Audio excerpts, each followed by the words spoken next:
Today's episode is going to be one that will be a complete light bulb moment for some of our listeners, or else more of a fascinating and helpful but not especially relevant episode for many others. Love addiction is a real issue in some marriages, often with devastating, heartbreaking consequences. What makes it particularly tricky to understand is that it's like normal love between couples, but stuck in that early infatuation stage. The Marriage Podcast for Smart People is designed to help busy couples like yourselves move away from conflict and unhappiness to build a marriage you'll love today and treasure for a lifetime. This podcast is made possible by listeners like you.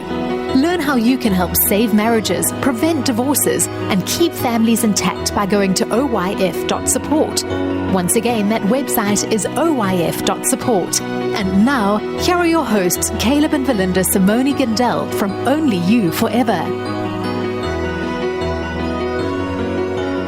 Welcome to the Marriage Podcast for Smart People. If you want to build a thriving, passionate marriage, we've got the research, the truth, and the answers you're looking for. We have a fascinating episode for you this week. This is episode number 186, and today we're going to be talking about love addiction. Hey there. Before we get started, if you missed last week's episode, we discussed how to be assertive with your spouse. So go back and check that out. Oh, very assertive. Thank you. Also, make sure you hit the subscribe button so you don't miss any upcoming shows from us. And remember, if you're struggling with your marriage, even in something as deeply impactful and maybe hard to understand as something like this, we offer sound research-based advice. And most of all, we offer hope. So let's talk about love addiction. Alrighty. Well, I don't know if our listeners are like me, but I like being in love, a lot with you. Right. And then you hear the term love addiction and it's easy to think whoa, I might have that. Right. Yeah, true enough. So let's break it down. Okay. Love addiction is really about being addicted to or obsessing over falling in love and that rush associated with new romantic relationships. Okay. Like wanting that part over and over and over or continuously. Okay. So it should become clear as we get into this, but if it doesn't, call me out, okay? Okay. People with love addiction, they constantly chase the excitement, they chase the romance and that passion of the first stages of a romantic relationship. And then when that initial intense pleasure wears off, they become less interested in maintaining the relationship and often leave in hopes of recapturing that intense passion with somebody else. But we talk about, rekindling the romance and going back to what you had rather than let it get stale. So how is this different? Right. Good question. So 2 episodes from now, we have an episode on how to increase the love you feel in your marriage. Okay. And it brings out something which I think we've mentioned before in our podcast, where when you deepen intimacy, it actually increases your, the sexual passion in your marriage. Okay. So I'm not saying when you have more intimacy, you have more passion. I'm saying when it changes, it increases passion. Okay. Okay. And that's a normal, healthy part of being in a marriage. So does that clarify for your question? Yeah, I think so. Okay, well, let's keep going. Yeah. Because there's a lot to this. Okay. And part of it might just come out as we go through it, right? Okay. So think about this person. They're in this context right now where they're in pursuit of the early infatuation stages of a relationship over and over and over. The brain has to make sense of this, of course. So love addicts will often believe that what they're searching for is true love. Because I'm saying they have to make sense of why they're doing this. Yeah. And so they hope to find a person with whom they can maintain these intense feelings of romantic love forever. Because when the hormones in your brain change and you kind of go into the steady burn love as opposed to the, rapid rush that kind of initiates the relationship, it's like, oh, something's wrong. Rather than adapting to and appreciating that calm stability of that stage. Yeah. Yeah. So it does get a little tricky going through this, because when we talk about a love addict, a love addict could exist in the context of bouncing from relation to relationship, or a love addict could exist in a marriage, and even so much as would also be faithful, but always pressing for more, like there's something missing, and that's because of the addiction, right? So again, let me keep going here. Okay. So since the brain is not wired, though, in maintaining that intense feeling of love with one person forever, it's an unachievable outcome. So then if they stay in a marriage, they'll become dissatisfied quite likely and may go to extreme lengths in that marriage to try to recapture the magic of the early relationship stages. Really pressing for that, right? Okay. Research estimates that between 5 and 10% of the adult population suffer from love addiction to some degree. Okay. That's a study from 2017. It's a reasonable amount. That is a decent amount of people, yeah. Yeah. So let's talk about the high of love. So the feelings of romantic love in the first stages of a relationship, that releases chemicals like dopamine, like adrenaline in the brain.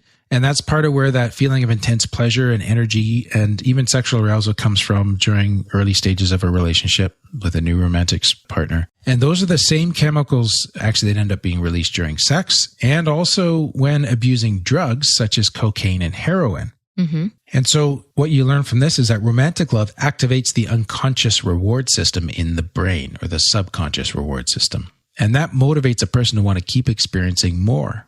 And it also causes people to intensely focus their attention on the source of the pleasure, the romantic partner. Mm-hmm. But it also creates feelings of obsession and a desire to pursue the partner. Like this is really now describing the addictive component, right? Okay. And, please understand again, though, this is part of a normal, healthy love and the development of a new relationship. That's okay. You don't have to fight that. Okay. Right? That's not a problem in itself. It only becomes a problem when a person chases these feelings and views them as more important than the relationship itself. So you go through those normal 18 months of this, and then it's like once maybe let's say you get married around then. I don't know how long you date for, but one spouse kind of settles into the slow burning thing, and the other's like still trying to create this high. Okay. Right. And that's a problem. And the high becomes more important than what they have right now with this other person. Oh, okay. And that's where the problem comes in. Okay. So we're getting into brain chemistry too here, right? So that the chemical processes of love that can then create behavior cycles, it translates now from brain to behavior, in very similar forms to other addiction, where the addict gets hooked on the rush of feel-good chemicals. The addict comes to see romance and love as the only way they can experience that feeling. Now, of course, like this could all be subconscious, right? Okay. So like this is how you get into this high of love. And typically, again, like we said, the intense stage of romantic love lasts about 18 months before being replaced with the less intense companionate love. So continually chasing that initial feeling and becoming dependent upon it leads to very unhealthy, immature relationships, or to the person repeatedly breaking off their relationships in search of new ones. Mm-hmm. Or if they feel somehow bound by marriage because of moral or spiritual values, there could be repeated infidelity because they're trying to meet that deep craving in their heart. Wow.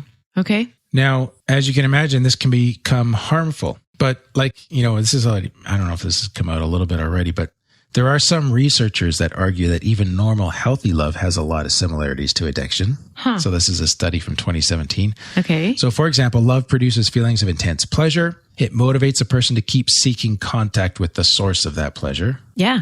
The other person. It can create feelings of obsession.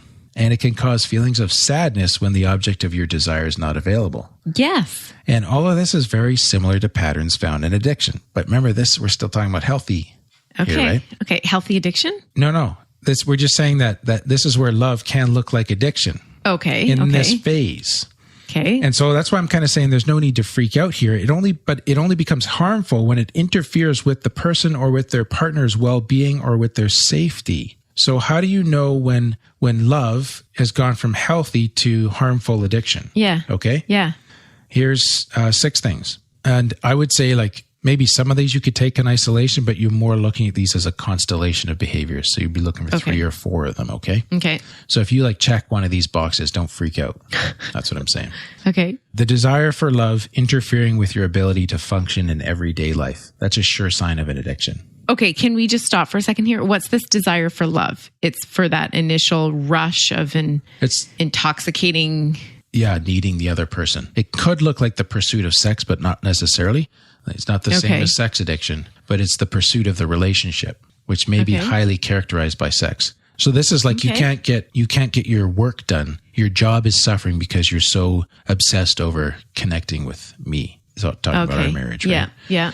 Okay. The second item, desire for love interferes with your ability to form healthy relationships. So you kind of like all your other relationships, your family members go by the wayside. Okay. I mean, think about this if I had the word alcohol in here, right? These things all kind of match that addictive context. So just substitute the word alcohol for love. Almost, yeah. Yeah. Okay. Desire for love causes you to ignore other basic health and well-being needs. Huh. If you feel a great deal of anxiety or distress when you're not with your spouse, you find yourself creating possessive or abusive behaviors. Okay. You begin to see negative consequences such as poor mental health, breakdown of relationships with friend or family, loss of interest in anything else, or relationship instability for either the addict or their partner. So these are consequences around it, right?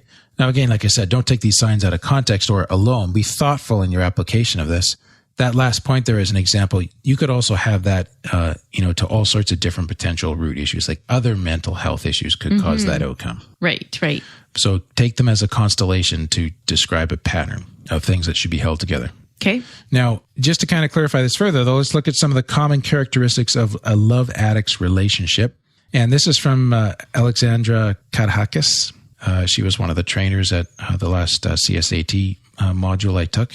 A very insightful lady.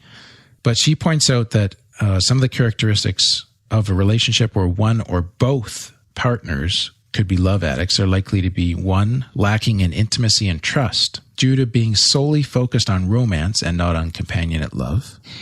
Interesting. Yeah. 2, clingy, suspicious, and jealous.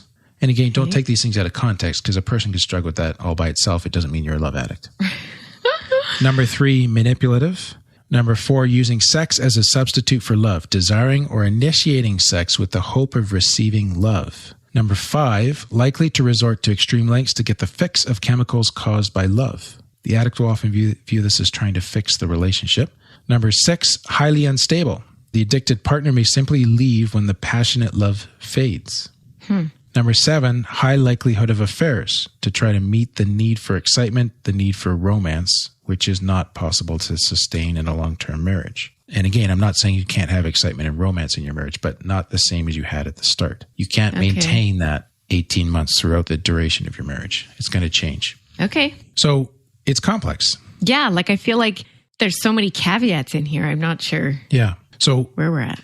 Yeah. On that note, we've created some extra help for our much appreciated supporters. And this week, we drill down to help you answer the question, am I a love addict? So if you're starting to think, oh, this might be a problem, and you've heard what we've said so far and you're wondering about that, this guide will take you through the addiction criteria for this issue. It'll help you begin to identify where it might have come from, and then really help you to see what you might be missing in your relationship and can look forward to as you pursue recovery from love addiction. So you can get that by becoming a patron of the Marriage Podcast for Smart People. And as usual, we'll just take a break here to tell you more about that. What happens when the fairy tale marriage meets reality? Too often, high expectations lead to disappointment, communication breaks down, and the struggles of day-to-day life become overwhelming, leaving you feeling lost and without hope. Unfortunately, marriage does not come with an instruction manual. Marriage troubles are deeply personal and can take a toll on you, your spouse, and your family. Counseling can be expensive and divorce is very costly. It doesn't have to be this way. Caleb and Verlynda understand your pain and frustration. Their mission is to help save as many marriages as possible, and to date, thousands of couples are helped through their weekly podcast. But the most important marriage they want to help save is yours. With a minimum of a $10 investment a month, you gain access to exclusive bonus content and valuable information to help you succeed in your own marriage. Learn more about saving marriages and how you can help at oyf.support. That's oyf.support. You're listening to the Marriage Podcast for Smart People. Before the break, we were talking about characteristics of a love addict's relationships. Now, and found out that it was a little bit more complex and confusing than first thought. Yes, because part of this looks normal. Yes. Right. I'm like, there's nothing wrong with wanting the passion and excitement. Right. But at some point, that can become dysfunctional and destructive to your life. Yeah. And your relationships, your health, that kind of thing, right? Yeah. So let's talk about attachment, rejection, and trauma as possible causes of love addiction. Because maybe someone's wondering, why am I doing this? Or why is my spouse doing this, right? If you have a spouse that appears to be a love addict, you're looking for some way to make sense of how they found themselves in this place. Well, love addiction is sometimes linked to insecure attachment. And our language through here gets a little bit tentative because I can't sit on this side of a microphone and be precisely describing someone else's spouse. Right. Okay. Yeah. Okay. So just take these things and think through them. And again, this is no replacement for doing therapy with a qualified therapist, which if you're looking for that, we would love to help you in this particular area. Love addiction is sometimes linked to insecure attachment and to attachment disorder. And we've talked about attachment in the past. That's the science of love. Insecure attachment is one kind of attachment, one type of attachment that's born from how our parents or how our primary caregivers showed love to us as babies and toddlers. So our ability to love today is affected by or instilled into us by how they loved us. Okay. Now, when you grow up then with insecure attachment, this can lead to the obsessive feelings, the dependency, the intense need for love and for acceptance that can cause someone to be addicted or to become addicted to the feelings of love. Oh my goodness. The feelings of early romantic love. Okay. And so love addiction can lead to very unhealthy relationships where the relationship is based solely on trying to maintain the feelings of passion at the expense of trust and intimacy. Now, research suggests that some people who develop love addiction do so as a way of coping with past trauma. It could be a previous abusive relationship. It could be from experiencing abuse from parents as a child. Mm-hmm. The love addict uses their relationship as a way to reenact and relive the trauma they experienced in an attempt today to heal unresolved wounds. This is another potential source. Okay. And so as such, they may continually seek out emotionally unavailable or even abusive partners to try to meet their need for love and approval. Oh. This is called traumatic reenactment. Yeah. It's very complex, but it ends up taking their brokenness and breaking it more. Yeah. And the very way that they're trying to pursue love is in the way of them actually experiencing love, like healthy love. Whoa. Say that again. The very way that they're trying to pursue love gets in the way of them actually experiencing healthy love. Gets in the way of it. Yeah. Okay. Now, again, research shows that being rejected in love still creates feelings of addiction. This is another side to the coin here, okay? Being rejected in love can still create feelings of addiction in the same way that mutual requited love does. So what is mutual requited where love? It's coming back at you, it's reciprocated. Like you're loving someone, they're loving you back. Yeah. So how does that create feelings of addiction? Well, what I'm saying is that being rejected can create the same as that. Where did I drop the ball here? So being rejected, but to me, I thought you said that like the mutual requited love. So earlier I said that, that first 18 months, it's kind of similar to addiction. Okay. But this becomes addiction when it continues to get pursued past a reasonable amount of time and it becomes destructive. We start to see those other symptoms, right? And that's where it's looking for something mutual to come back. Yeah. Okay. But I'm taking a slight pivot here to say that actually getting rejected out of a relationship can create the same addictive feelings. Just follow me here again for a sec. Okay. So being rejected or thinking about a former partner you still love activates the same reward and obsession areas in the brain while triggering both happy and sad memories of creating feeling and then creating feelings of intense longing. This is a study from 2010, right? So for a love addict, being rejected or breaking up with partners continues to feed the cycle of addiction, even as it creates intense distress and unhappiness. And this is worth noting too, since the breakup can be part of the cycle of the addiction, not just the pursuit of love, but the breakup can actually be reinforcing it too. Okay, those feelings of addiction. Okay. Yes. Okay. Yeah. Because some people might be sitting here, well, why do I always break up then if I'm, if I'm addicted to it and I want it? Yeah, well, it could be part of the addiction, the breakup as well, not just the initiation or the pursuit. Wow. Yes. Okay. When you start to see how complex this is, and now we're going to pivot to talk a little bit about treatment. Yeah. I'm going to say love addiction should be treated by a certified sex addiction therapist. This really is a specialization for those of us who work in the field of sex addiction. Mm-hmm. Okay. So as part of treatment, just to kind of give an overview, like the first thing, as you would expect from any addict, is the need to admit that you have this issue and to commit to getting help, commitment to recovery. Treatment involves breaking the habits and cycles of addiction and then picking up the pieces of the relationship, the marriage, if there's one there, and the addict's life, because this is obviously severe enough to have destructive consequences. Yeah. Right? Okay. And, of course, there's various treatment methods and approaches. Some of them may sound familiar to other ones that people know about, like the 12-step model. Okay. But because of these other root causes we've talked about, the addict may also need to really treat those underlying issues: attachment disorders, past trauma, a deeply held negative self-worth and beliefs, any other painful areas where the person is using love addiction to avoid facing that pain. Okay. This is where the deeper healing needs to happen, because really diving deep into those issues and pursuing that deeper healing helps to break the back of this addiction and free you up to enjoy healthy love. So you're not always going to this default coping mechanism. Right. That makes sense. Yeah. Now, this is particularly interesting here is one, and this is very specific to treating love addiction. The addict may hold the fear that once they get treated, and they get into recovery from love addiction, they will never be able to experience the thrill and excitement of love anymore. Why would you want to recover? You're going to take that away from me. Okay. Am I just going to be a vegetable?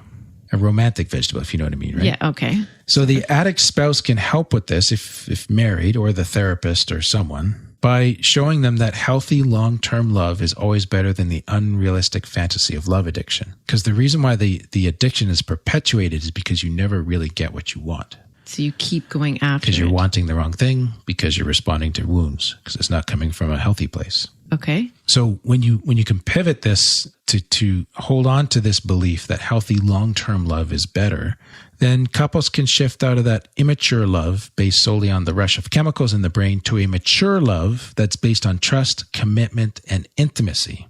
Okay. And at times, as that intimacy deepens, you'll experience the high side, but you'll have much more day-to-day satisfaction and even life satisfaction with steady companionate love that healthy marriage brings. Okay. So you can still have that high. Yes. But it's at times finding it in a healthy place. It's going to be a high that feels wholesome, though. It's not going to be exactly the same. Okay. So we talked quite a bit more about the difference of these two things in the bonus guide that we've made available to our patrons for this week's episode. Definitely check that out if you want to learn more, or if you'd like to talk to us about how love addiction might be impacting your marriage. Feel free to reach out through our website at onlyyouforever.com. So that's all for today's episode. We'd like to thank Jennifer and Tiffany for jumping on board and becoming patrons of Only You Forever. Thanks for helping us help other marriages. Yes. And we have an iTunes review, Caleb. Woot woot. From Dave, who says, episode 129130, 5 stars. I'm very excited to re-listen to these episodes. Do you know which episodes these are off the top of your head? I'll scan down here while you're doing that. Okay. I'm very excited to re-listen to these episodes. I wanted to know if you could do an episode on being the spouse and the do's and don'ts of what to do when your spouse has been sexually abused. Yeah, those episodes were talking about trauma and how trauma impacts marriage. Okay. So yeah, good request. We did, like I just mentioned, do something on trauma in episode 130, but we'll create a more specific episode because I think this is pretty common. I think that will likely come out in episode 190, just so you can keep track of that. Okay. So probably about a month from when you're hearing this. Yeah, thanks for the request, Dave. That's good. Next week, we are talking about the art and science of hugging. Hugging. There's a science to it. Yeah. And an art to it. Well, speaking from your experience. It's time to shut it down. Okay. That is all for today's episode. You can get the full show notes at oyf.link/186. Find out how you can help. Go to oyf.support. Thanks, and we'll see you next week. The Marriage Podcast for Smart People is totally funded by listeners who support Caleb and Verlynda in their mission to save marriages.